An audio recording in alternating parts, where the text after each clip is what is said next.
Hello everyone, let's start with this topic. This is transportation problem. हम start करेंगे इसको पहले इंट्रोडक्शन से. So let's start. Transportation problem is a special kind of linear programming problem, that is LPP in short, in which goods are transported from a set of sources to a set of destinations subject to a supply and the demand of the sources and the destination respectively, such that the total cost of the transportation is minimized. It is also sometimes called a Heckard problem. इसके दो types होते हैं transportation problem के. So let's see type of transportation problem: balanced and the unbalanced. What is balanced? When both supplies and the demands are equal, then the problem is said to be a balanced transportation problem.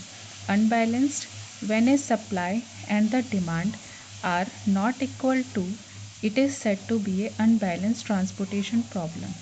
In this type of problem, either a dummy row or a dummy column is added according to the requirement to make it a balanced problem. It is can be solved similar to the balanced problem. Method to solve: there are the three type of methods. First is the northwest corner cell method. Second one is list call cell method, and third one is the Vogel's approximation method, for short VAM. Basic structure of the transportation problem is this given table. Destination we have to define with the D1, D2, D3, D4 and D5. These are the columns and the destination. And source we have to define with the Z1, Z2 and Z3, or say that Z1 row, Z2 row and Z3 row. And also the supply we have to given with the S1, S2 and S3. Demand is DJ, D1, D2, D3, D4 and D5. These are the cell or variable, that is C11, this is first column first row, C12 first column second row and the so on. For the second row first column, this is C21 and the so on, and the third row, that is C31 third row and the first column third row and the second column and the so on. Okay तो हमारा basic clear हो गया है. अब हम देखेंगे कि balanced transportation problem का first method, that is the north west corner method. First step, हम स्टेप को देखेंगे एग्जाम्पल्स के साथ one by one. Let's start with the example. This is our question example. Obtained an initial basis feasible solution of the following transportation problem by using northwest corner method. So ये given question हमें given है. Destination D1, D2, D3, D4, we have the 4 destination. Sources Z1, Z2, Z3, 3 sources. Demand is given for the D1 200, D2 300, D3 200 and D4 250. वैसे ही हमें supply given है SI 250 for Z1, 300 for Z2 and 400 for the Z3. सबसे पहले हम check करेंगे कि demand is equal to supply है या नहीं है. तो यहाँ से ऐड करिए, that is 0, that is 5 and here that is 4, 5, 6, 7, 8, 9, that is 950 supply side से. एंड डिमांड साइड से 0, 5, 2, 2, 4, 5, 6, 7, 8, 9, 950. तो ये हमारा बैलेंस टाइप है. ठीक है, तो अब हम इसको सॉल्व करेंगे with the using of first second step. Second step क्या बोल रहा है? Select the north west corner cell and allocate the cost पर transportation. Compare the demand for column D1 and supply from the source Z1 and allocate the minimum of the two to the cell Z1 D1। तो हमने देखा जैसे कि हमें source Z1 और destination D1 में से हमें डिमांड एंड सप्लाई को देखना है, ठीक है, क्योंकि this one corner is your north west corner. So इसको हम लोग को एलोकेट करना है, cell allocation, cost allocation from this demand and the supply, which one is the smallest, we have to allocate this one cell. So देखिए 200, यहाँ पे 250, ये छोटा है तो हमने 200 इसको एलोकेट कर दिया। दैट मीन्स 200 एलोकेट होने के बाद यहाँ पे हमारा रिमेनिंग कॉस्ट 0 है और यहाँ पे हमारा रिमेनिंग कॉस्ट इज़ 50। तो नेक्स्ट स्टेप क्या बोलता है, step number 3, the demand for column D1 is completed और the source of supply for row Z1 is completed, so the entire column or row will be cancelled, and the fourth is the remaining supply and the demand for the source and the destination। so इसमें क्या बोल रहे हैं कि जो zero हो जाए, जैसे या तो डिमांड में ज़ीरो हो जाए या सप्लाई में ज़ीरो हो जाए, so both the column and both the row, entire row will be cancelled. तो इसमें हमारा पूरा कॉलम कैंसिल आउट हो जाएगा क्योंकि हमें इस कॉलम में we get the zero. So this one whole is cancel out. तो अब हमारा नेक्स्ट स्टेप क्या बोलता है, proceed in the same way from step 2 at least nothing remaining for the any row or column। हमें step 2 से same चीज़ process करना है जब तक हमारा रो और कॉलम कैंसिल आउट ना हो जाए। तो हमारा ये हो चुका है। नेक्स्ट स्टेप में हमारा north west corner cell, this one 13 वाला हमारा नॉर्थ वेस्ट कॉर्नर सेल है। अब तो हम इसमें से first row and the second column के डिमांड और सप्लाई को देखेंगे। तो फर्स्ट रो में से 50 इज़ एंड द कॉलम 300, जो स्मॉलेस्ट है वो हम इस सेल को एलोकेट करेंगे। तो कौन सा स्मॉलेस्ट है, 50 इज स्मॉलेस्ट, 300 इज ग्रेटेस्ट। तो 50 हम लोग इसको एलोकेट कर देंगे, दैट मीन्स 50 दिस इज़ 0 और 300 में से 50 चले गए तो दैट इज़ 250। तो इसका मतलब ये पूरा रो हमारा कैंसिल आउट हो जाएगा क्योंकि ये हमारा 0 हो गया है। तो this whole row will be the cancel out. Next similarly for the next north west corner को देखेंगे। नेक्स्ट नॉर्थ वेस्ट कॉर्नर हमारा 18 है। अब हम लोग 18 को एलोकेट करेंगे किस में से, second column and the second row, second column D2 और सेकेंड रो Z2। तो इसमें से हम चेक करेंगे फिर विच वन इज़ द स्मॉलेस्ट, 250 और 300।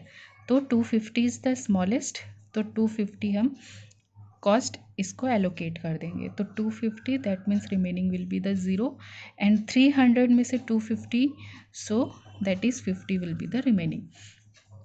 तो 0 हमें कॉलम में से मिला है तो हमारा पूरा कॉलम 2 कैंसिल आउट हो जाएगा। Next north west corner cell देखेंगे, वो हमारा सेल नंबर 14 है। तो 14 को हम क्या करेंगे, इसको सेल एलोकेट, कॉस्ट एलोकेशन करेंगे। तो अब किस में से करेंगे, for the second row and the third column, which one is the smallest from the demand and the supply, 50 smallest. तो 50 हम इसको एलोकेट कर देंगे। तो यहाँ से ये 0 हो जाएगा।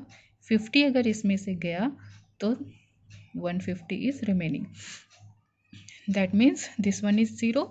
तो ये पूरा रो क्या हो जाएगा, कैंसिल आउट। नेक्स्ट हमारा क्या है, next with north west corner method में नॉर्थ वेस्ट सेल कौन सा है, 13। तो 13 जो है, तो 13 को अब हम एलोकेट करेंगे कॉस्ट किस में से देखेंगे, डिमांड D3 में से देखेंगे और सप्लाई देखेंगे हमारा Z3 से। तो which one is the smallest, 150। तो 150 हम इसको एलोकेट कर देंगे। तो 150 एलोकेट होने के बाद दिस वन इज 0 और यहाँ से हमारा 250 रिमेनिंग होगा। ठीक है, अब 250 रिमेनिंग हुआ, ये 0 हो गया, तो this one cell will the cancel out. ठीक, नेक्स्ट हमारा नॉर्थ वेस्ट कॉर्नर ये है, इसको अब हम एलोकेट करेंगे। Which one is the smallest? 250 is the smallest, that means ये भी 0 और ये भी 0, तो ये हमारा सेल क्या हो जाएगा? Cancel out. अब हम देखेंगे नेक्स्ट स्टेप जो हमारा था, at least nothing remaining for any row और कॉलम। हमारा एक भी रो और कॉलम में से नहीं बचना चाहिए। अब चेक करें, हमारा सारा रो और कॉलम कैंसिल आउट हो चुका है। What is the next step? Next step बोल रहा है now just multiply the allocated value with the respective cell value that is the cost and add all of them to get the basic solution. तो basic solution पाने के लिए हमें सबको multiply करना है। ठीक है, तो बेसिक सॉल्यूशन क्या, कौन कौन सा मल्टीप्लाई करना है? जिसको एलोकेट हुआ है और जो पहले से वेरिएबल हमें गिवन था।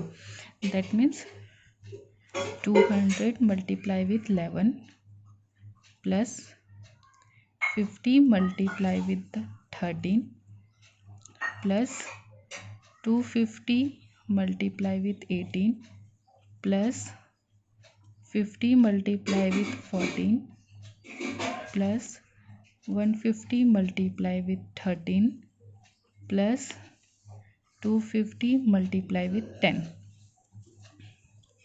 Okay, 200 multiply with 11, 50 multiply with 13, next is 250 multiply with 18, 50 multiply with 14, 150 multiply with 13 and 250 multiply with 10.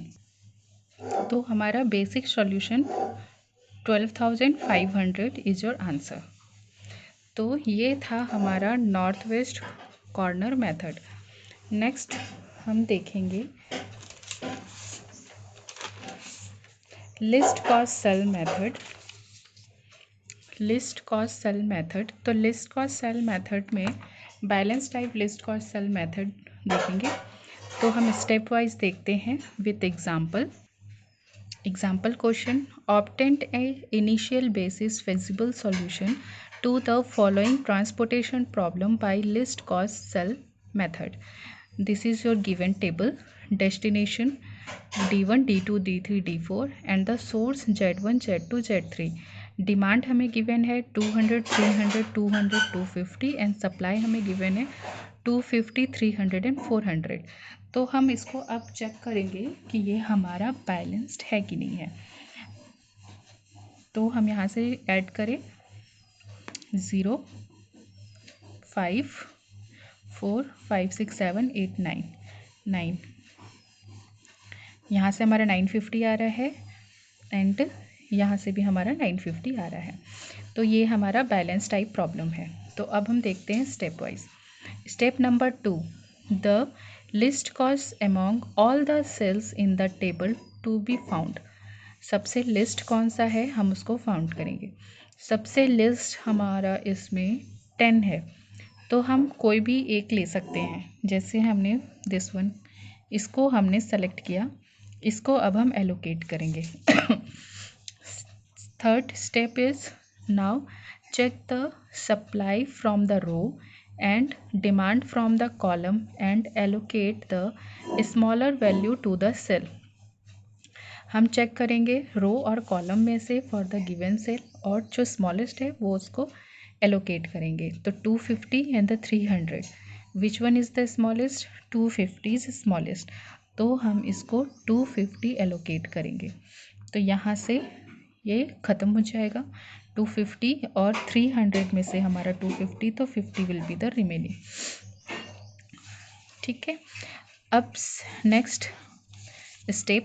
Next step जो है वो है कि step number 4, the demand for column और supply for the row is completed, so the entire column और row will be cancelled. Similar to the first one, north west corner में जो भी स्मॉलेस्ट होता था उसको हम कैंसिल आउट कर देते हैं। ओके, तो अब जो स्मॉलेस्ट ख़त्म हो गया, कैंसिल हो गया, दिस वन इज़ कैंसिल्ड, ये ख़त्म हो गया। तो ये इंटायर कॉलम हमारा क्या हो जाएगा, कैंसिल आउट। सो ये इंटायर कॉलम हमारा कैंसिल आउट हो गया। अब हम चेक करेंगे अगेन, हम क्या चेक करेंगे, next step, proceed in the same way from step number 2, at least nothing remaining for any row और कॉलम। हम स्टेप नंबर 2 से वही काम चेक करेंगे, फिर एलोकेट करेंगे जब तक कि हमारा पूरा रो और कॉलम का सेल कैंसिल आउट नहीं हो जाता। ठीक है, अब next smallest we have to check, this is 11। तो 11 को अब हम क्या करेंगे, एलोकेट करेंगे, किसमें से, इस रो को देखेंगे सप्लाई और इस कॉलम का डिमांड। तो demand is 200 and the supply is 250। Smallest को देखेंगे, 200 इज स्मॉलेस्ट, तो 200 हम इसको क्या करेंगे, एलोकेट कर देंगे। यहाँ से 200 तो 0 विल बी द रिमेनिंग, यहाँ से 200 तो 50 इज़ रिमेनिंग। तो ये पूरा कॉलम कैंसिल आउट हो जाएगा बिकॉज ये कॉलम हमारा 0 हो चुका है। तो this one whole column will be the cancel out. Next step same we have to repeat, फिर से we have to check from this which one is the smallest. कौन सा स्मॉलेस्ट है, 13 इज़ द स्मॉलेस्ट। अब 13 हमारे पास 2 है तो आप कोई भी एक कंसीडर कर सकते हो, तो we can consider this one. अब देखेंगे demand and the supply which one is the smallest. तो 50 योर सप्लाई इज स्मॉलेस्ट, तो हम इसको एलोकेट कर देंगे और यहाँ से ये 0, यहाँ से 50 तो 250 बचेगा। तो अब नेक्स्ट स्टेप क्या हो जाएगा, ये पूरा रो कैंसिल आउट हो जाएगा क्योंकि हमारा सप्लाई 0 हो चुका है। ठीक है, next again you have to choose which one is the smallest. हमारा 13 स्मॉलेस्ट है। अब हम 13 को एलोकेट करेंगे, देखेंगे supply and the demand which one is the smallest, this one 200। तो 200 हम इस वाले सेल को एलोकेट कर देंगे, 200 कॉस्ट, दिस इज़ 0, यहाँ से 400 तो 200 हमारा क्या हो जाएगा, ख़त्म। तो ये पूरा कॉलम हमारा कैंसिल आउट हो जाएगा क्योंकि इसमें हमारा क्या हो गया, डिमांड इज़ 0, है ना, डिमांड हमारा कंप्लीट हो चुका है। Next the same step, which one is smallest, 18 is the smallest. तो 18 को हम देंगे, मतलब एलोकेट करेंगे, किसमें से, डिमांड एंड द सप्लाई। तो demand is 250 and supply is 50, तो which one is smallest, smallest we have to allocate, 50 is the smallest one, तो 50 हमने इसको दे दिया, यहाँ से 0 हो गया 50। So how much remaining, 200 is remaining. तो 50 दैट मीन्स ये रो जो है हमारा ये कैंसिल आउट हो जाएगा। ठीक है, नेक्स्ट हमारा क्या बचा, एक ही सेल बचा है, तो least cell will be this one only. तो इसको एलोकेट करेंगे, डिमांड और सप्लाई में देखेंगे, डिमांड और सप्लाई बोथ आर 200, तो इसको 200 एलोकेट करेंगे और this cell with the cancel out. तो हमारा स्टेप नंबर 6 ख़त्म हो चुका है।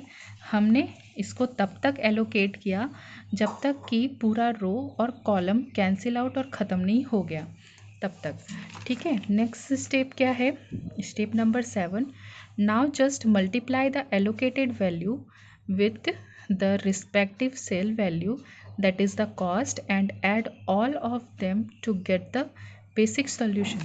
तो बेसिक सॉल्यूशन के लिए हमने जो एलोकेट वैल्यू दिया है उसको मल्टीप्लाई करेंगे,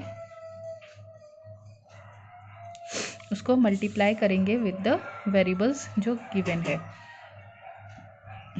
मतलब 200 multiply with 11 plus 50 multiply with 13 plus 50 multiply with 18 plus 250 multiply with 10 plus 200 multiply with 24 plus 200 multiply with the 13।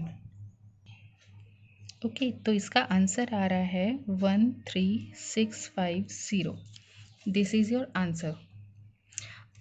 तो हमने देखा कि लिस्ट कॉस्ट सेल मेथड से हमारा आंसर 13650 आ रहा है। ठीक है, अब नेक्स्ट हमारा third one balance transportation problem का थर्ड मेथड है वोगल एप्रोक्सीमेशन मेथड, शॉर्ट में बोल सकते हैं VAM। ओके, तो फर्स्ट स्टेप हम स्टेप देखेंगे with the help of example. तो हम एग्जाम्पल से शुरू करते हैं। Example, obtained an initial basis feasible solution to the following transportation problem by VAM. Okay, this one is your given question, destination, supply, demand and the source. So step number 1, for row 1 find the list value and then the second list value and take the absolute difference of these two list values and write it in the corresponding row difference, similarly for the another row also. तो सबसे पहले हम row difference निकालेंगे। रो difference निकालने के लिए हम क्या देख रहे हैं कि हमें हमारा this is your first row, this is your first column, second row, second column, third row, third column and the fourth column. तो हम रो 1 के लिए सबसे पहले रो 1 को देखेंगे। हमें सबसे पहले सबसे छोटा, विच one is the smallest one, this is 11, which one is the second smallest, this is 13। इसका डिफरेंस को लिखेंगे रो डिफरेंस में। तो क्या डिफरेंस है, 13 minus 11, that is 2.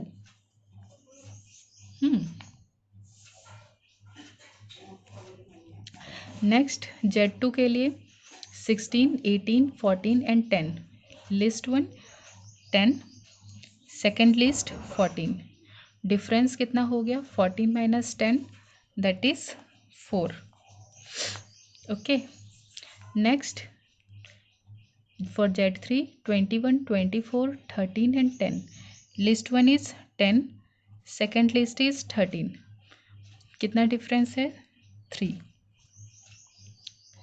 First step हमारा हो गया। सेकेंड स्टेप क्या है, for column 1 find the least value and then the second least value and take the absolute difference of this two least values and then write it in the corresponding column difference, similarly for the another column.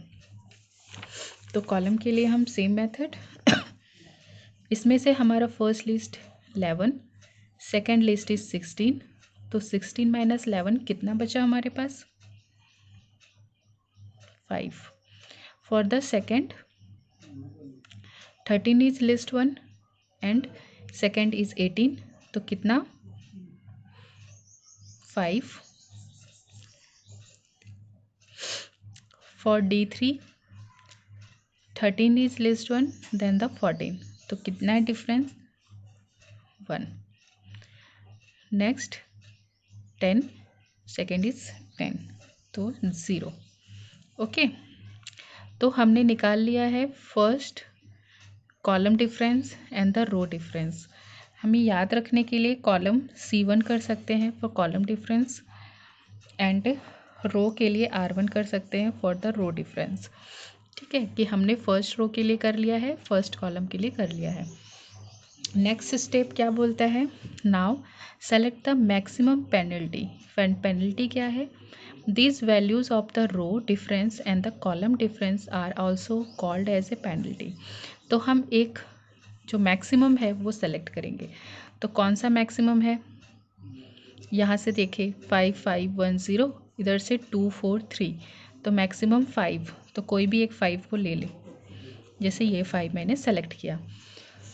Next step क्या बोलते हैं, now find the cell, कौन से cell में हमें maximum मिला है, find the cell with the least cost of the row and allocate the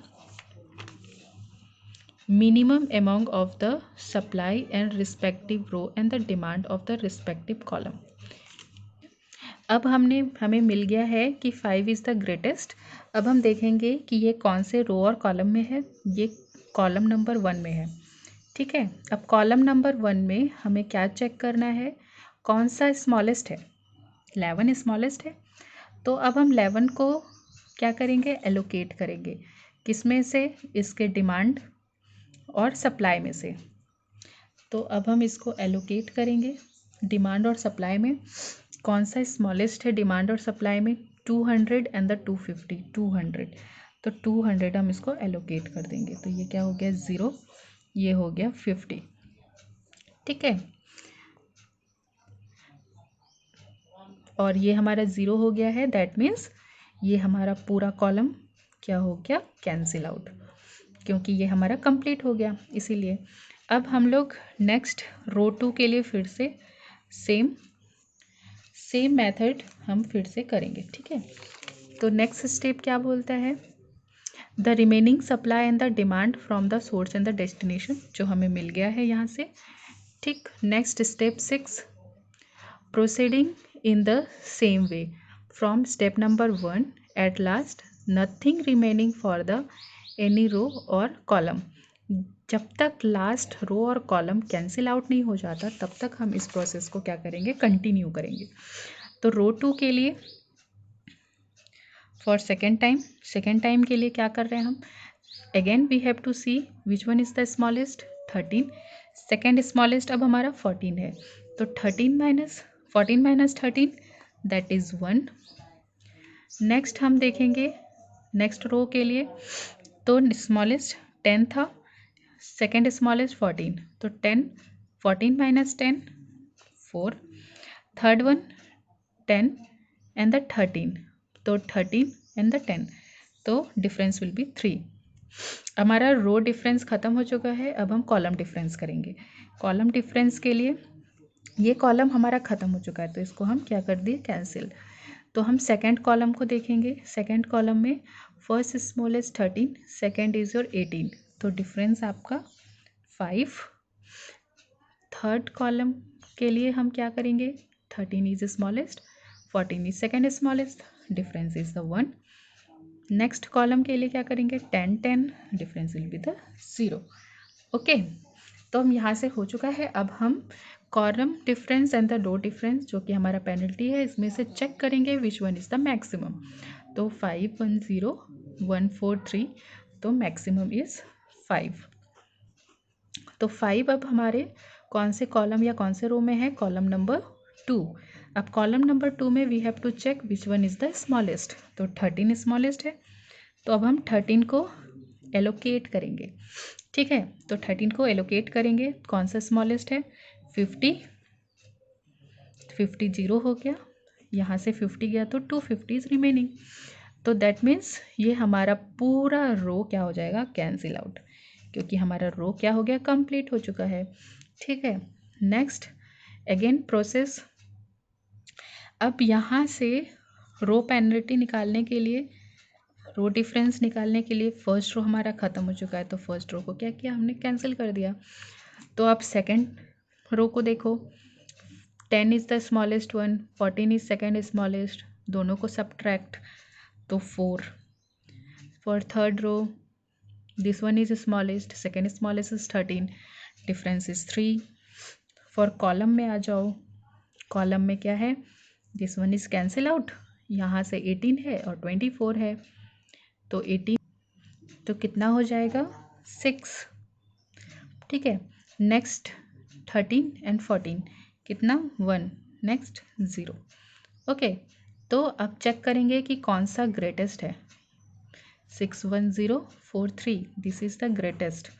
अब ग्रेटेस्ट किस कॉलम में है, कॉलम नंबर 2। अब इसके स्मॉलेस्ट को देखो, 18 इज स्मॉलेस्ट सेल, 18 एंड 24, ठीक है।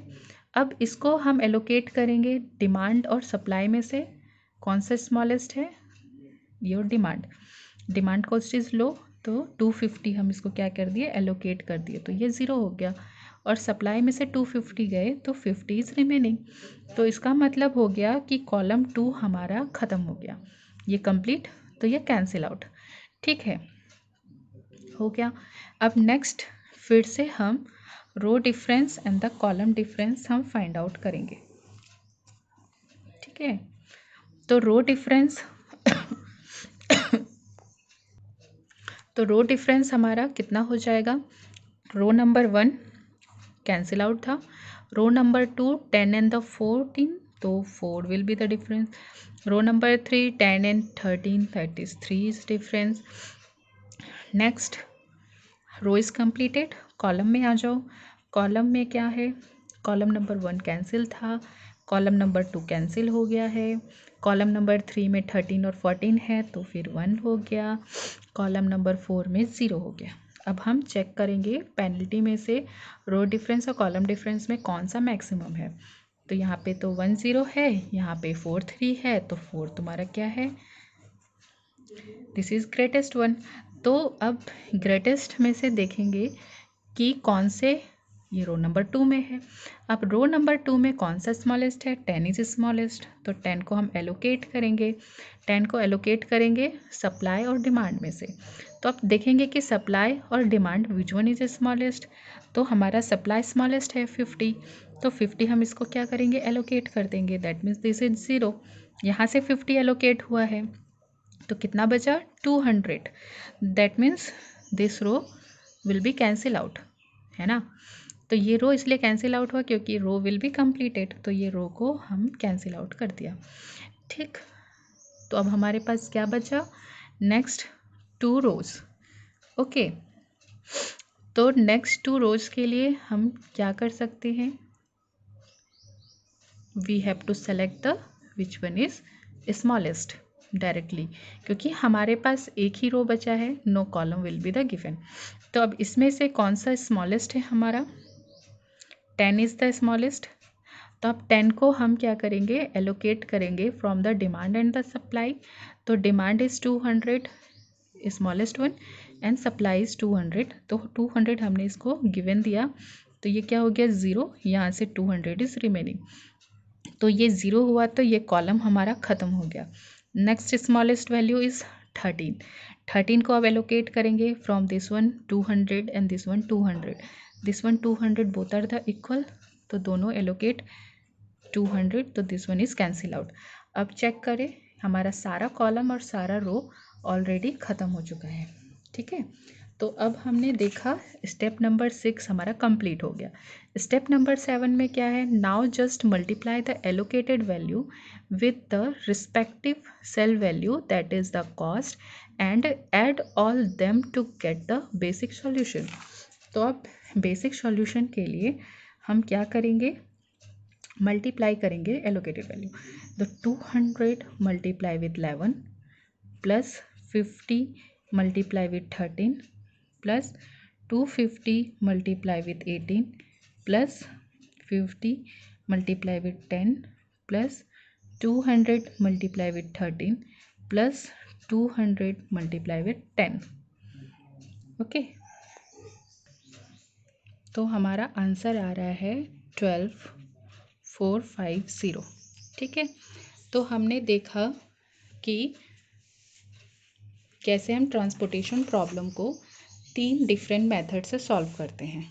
ओके, नेक्स्ट वीडियो में हम देखेंगे कि बैलेंस्ड अनबैलेंस्ड ट्रांसपोर्टेशन प्रॉब्लम को कैसे सॉल्व करते हैं।